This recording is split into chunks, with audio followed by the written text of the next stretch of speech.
गोजोन्थों आंनि बड'लेण्ड नांगौ इउटुब चेनेलाव नोंथांमोन गासैखौ बरायग्रोनानै लाग्रोनाय थाबावबाय। आङो दिनै नोंथांमोननि गेजेरावहाय लाबोनो सानदों प्रमद बर'आ जोंनि गासै बर' हारि माहारिफोरखौहाय माखासे बर'नि स्टुडेन्टफोरखौ फरायसाफोरखौ लानानै बेसेबां थगायनायनि गेजेरजोंहाय दिनैहाय गादियाव जिराया बेबायदि बाथ्रा बुंनायनि गेजेरजोंहाय दिनै बिथाङा सासे गामियाव थांनानै हालौनानै जानो थाखाय बिथाङा बेबायदि बाथ्राखौ बुंदोंमोन। नाथाय बिथाङा बै समावहाय गेदेर सेन्टिमेन्ट लानानै हारिनि सेन्टिमेन्ट लानानै बिथाङा बेबायदि बाथ्राखौ बुंदोंमोन खोमा। नाथाय उनावहाय गुबुन हारिनि हिन्जावखौ हाबा खालामखांनायनि उनावहाय बिथाङा गासै बावनायनि दिनावहाय गावनि रायजो जानाय गावनि सिन्था धारणानि थाखायल' खालामदोंमोन खोमा। बे मोनसे कुइसन फैयो रायजो राजाफोर दिनैहाय गावनि हारिखौ थगायनानै जानाय गावनि हारिखौहाय सोबख'नानै जानाय बेबायदि बिनिख्रुइ देरसिन थगायसुला लेदार गैया होननानै जों नुनो मोनो। बिनि बाथ्रानि गेजेरजोंहाय आङो दिनै नोंथांमोननि गेजेराव थामनेलाव लाबोदों जे प्रमद बर' थगायसुला होननानै नोंथांमोननि गेजेरावहाय दिनै नोंथांमोनहा बिनि भिडिअ क्लिपनि गेजेरजों नोंथांमोनहा नायदो नंगौना नङा प्रमद बर'आ थगायसुला। आरो बिथांनि बाथ्राजोंनो नोंथांमोनहा नायदो सासे गावबुराबो जाया होननानै बिथाङा बुंदोंमोन।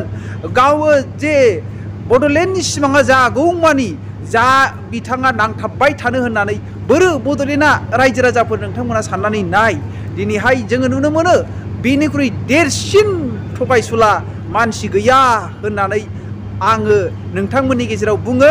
नोंथांमोना बे भिडिअ क्लिपखौ खोनासंनानै नाय नंगौना नङा बियो बेसे गिदिर थगायसुला। दिनैबो बिनि बाथ्राफोरखौनो फल' खालामनानै दिपेन बर'आबो हारिनि बाथ्रा लानानै दिनै रन्जन दैमारि सारनि बाथ्रा लानानै दिनैहाय बख'नांगौ मावगासिनो दङ। सिमा बारायनाय बेफोरबायदि बाथ्राखौ लानानै दिनै बिथांमोनहा बुंगासिनो दङ। नाथाय दिनै बिथांमोनहा मावाखै बोरो बिथांमोनहा बुंदों उइदिन 6 मान्थनि गेजेरावहायनो सिमा बारायनायनि जे सिमानि गासै बाय'डाटाफोरखौहाय लाबोगोन आरो थिग खालामगोन होननानै बिथांमोनहा बुंदोंमोन। नाथाय बेफोरबो गासैबो मावजायाखै। दिनैहाय गबिन्द बसुमतारी बिथांमोनहा दौदाब्ला रोखोम मासियाव जिरायनानै डिपुटि चिफ जानानै दङ। नाथाय दिनैहाय सासे सोरनि थाखायनो सान्थि सुक्ति बिटिआर जादोंमोन आरो बिटिआरआ माबायदि जानांगौमोन गासैबो बर'नि जे मोननांगौफोरखौसो उल्था जे आसाम स्टेटआव बा आसाम गभर्नमेन्टनो हरफिनजोबनायखौ जोङो नुनो मोन्दों। बेनिख्रुइ देरसिन मा दुखुनांथाव बाथ्रा दंबावो रायजो राजाफोर बेनिख्रुइ देरसिन थगायसुला जोङो सोरखौ नुबावो रायजो राजाफोर नोंथांमोना कमेन्ट खालामहर। सौरागुरिनि जोबोद जौ फाग्ला सासे बिफानि न'खराव जोनोम जानाय सासे सेंग्रा उन्दै समनिफ्रायनो हालेवदों आङो हाजिरा मावदों आङो खैला जावदों आङो गासैबो खामानिखौ लेखा फरायदों। नाथाय बेजों सेर बड'लेण्ड आन्दलनखौ सानसेबो गाराखै।